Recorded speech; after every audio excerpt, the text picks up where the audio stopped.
Hola, my favorite students. Hi, juniors. It's me again, your pesky video professor.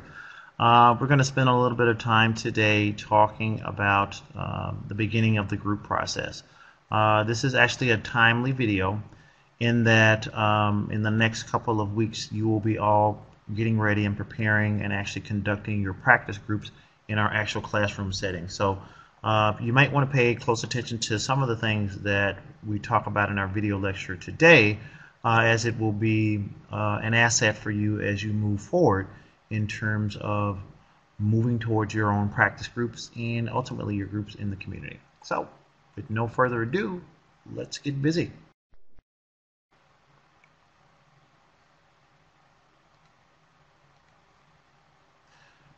In the beginning, and you can go a whole lot of different ways with that whole piece. In the beginning, but for sake of our time today, we're going to forego all the theological and religious perspectives and just kind of get into the group perspective. Ha ha.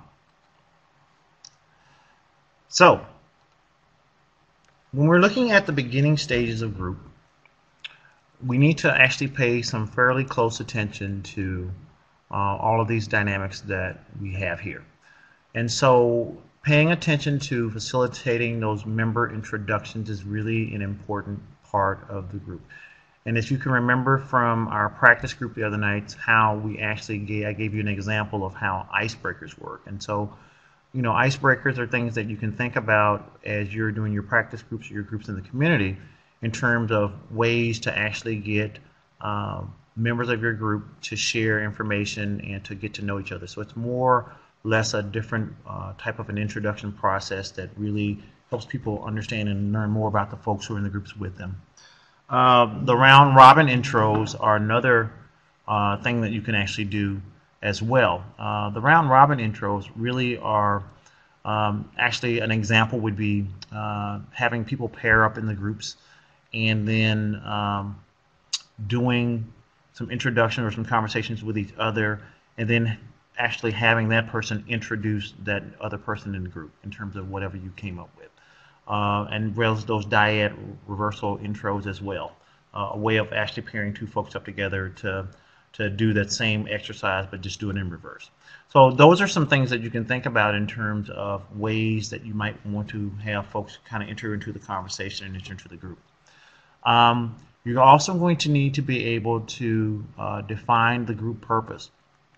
One of the most chaotic things that you can do is to not be very clear with the members of your group about what it is you're actually doing and what it is they're trying to accomplish.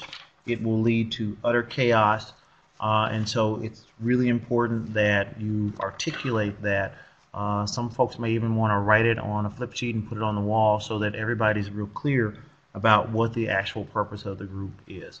And also soliciting membership feedback as group goes on to make sure that the purpose is going to be consistent with meeting the needs of the particular group that they're part of. So making sure that you define the purpose needs to be something that happens very early on in the process to make sure that everyone's on track.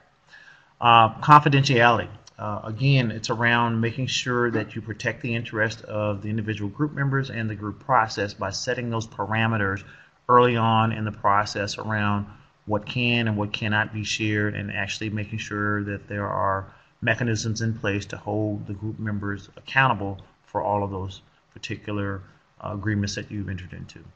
And finally, your duty to warn. And so to let people know that as a social worker, as a group facilitator, you do have an ethical obligation to report certain instances or certain types of information.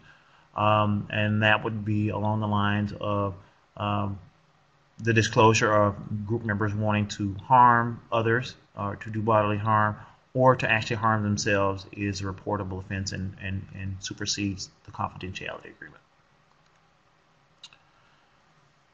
Other objectives that you will need to be aware of in terms of the group process is guiding the development of those particular processes. And so really helping folks understand that there needs to be rules and norms in terms of expectations for behavior. So how are you going to connect? And some examples might be, you know, as we think about group rules, coming to group on time, giving people notice when you're not going to be in group, avoiding dominating the conversation, listening without interrupting, um, being sincere and honest when communicating your thoughts and feelings, and being respectful of others' thoughts and feelings. Those are examples of rules and norms that you'll need to put in place with your particular group at the beginning, at the onset.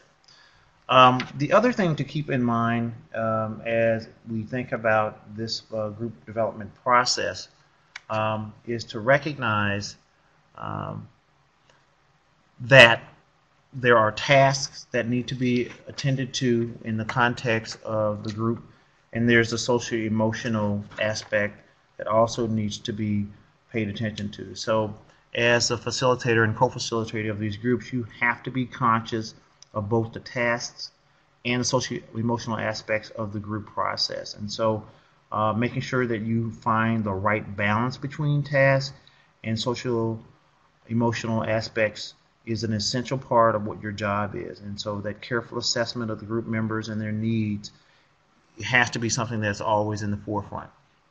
For example, if you are running a support group for moms who've been recently divorced, and you have a particular member of the group who is having a very, very hard time, and so maybe overly emotional or crying, it's about, we know that we have a task set for tonight in terms of where we need to go and what kind of things we want to accomplish as a group.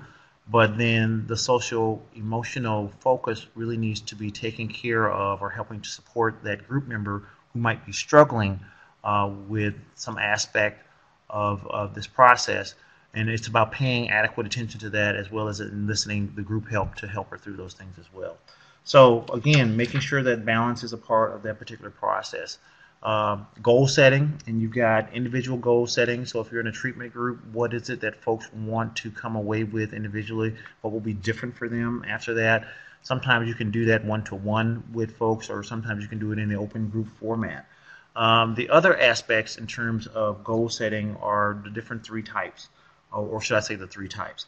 And we're looking at group-centered goals that focus on the proper functioning and maintenance of the group.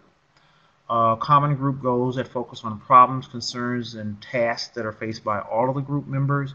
And then finally, individual goals that focus on specific current concerns of each group member. So making sure that you do some work with group members in a group and individually around setting what those actual goals are. Contracting also is a very important piece that we need to look at. So it's this mutual agreement of the specified expectations and obligations and duties of being a part of that particular group. So things to think about as you are looking at developing those contracts is looking at it through the lens of the group as a whole and the agency that you're working in, the group as a whole and the worker, so the agreement between you and the group and the group members are all aspects of contracting that you need to be aware of in terms of how you're going to do things. I think other things to think about is the worker's role, the leader's role in a group, and recognizing that the process will occur in group, and that what can be accomplished through that group work. And so when you're thinking about motivating people, you want to also think about those things as well. So the contracting piece is really important about understanding that aspect of the work that you're embarking on. We'll talk about a few more objectives in facilitating member motivation, really understanding what it's going to take to keep people engaged in the particular process. Sometimes you do that by asking people what it is they would like to see out of the group and what kind of things would they need to motivate them to moving towards that place.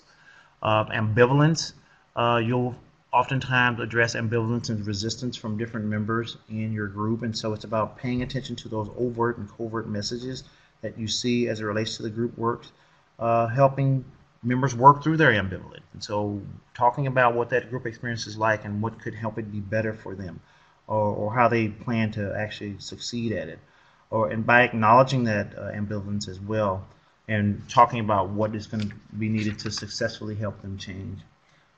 assist them in those particular areas when you're looking at it.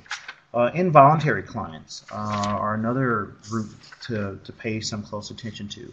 And so when you're working with involuntary clients, these are folks who have been either court-ordered to groups or would otherwise have no interest in being a part of your group process. And so when they're there, they can present a special problem to the group process. And so it's about learning to negotiate and to work with folks around understanding what some of those difficulties are, asking people how they feel about attending the group, using your reflective and listening skills, and trying to really understand and recognize that you may experience some hostility from those particular members because they don't want to be there in the first place. So again, that resistance, looking at the resistance through figuring out what's going to motivate people to actually engage and do the work. Anticipating obstacles, if you know what the purpose of your group is, then expect that there are a number of things that may happen in the course of the group development that could offset that. So thinking ahead of time with your co-facilitator about what are some potential problems that could throw us off track. And then finally, looking at monitoring and evaluating. So how are we going to make sure that all of the things that we've set out in terms of our purpose and the goals for our group are actually being met? And so making sure that you pay some attention to an evaluation process. Some folks will do an evaluation process that's written or verbal towards the end of their group series. Others will do a written piece at the end of every group series to get a sense of what's working for groups and make the adjustments as needed. So these are all very important aspects of this beginning process for groups. And so wanting you to take some time to become familiar with these particular dynamics. And so make sure that you do your readings to get a better sense of what some of the expectations will be for you as you move forward in terms of starting your group process. And so, as always, thank you for your time and attention, and I will see you in class.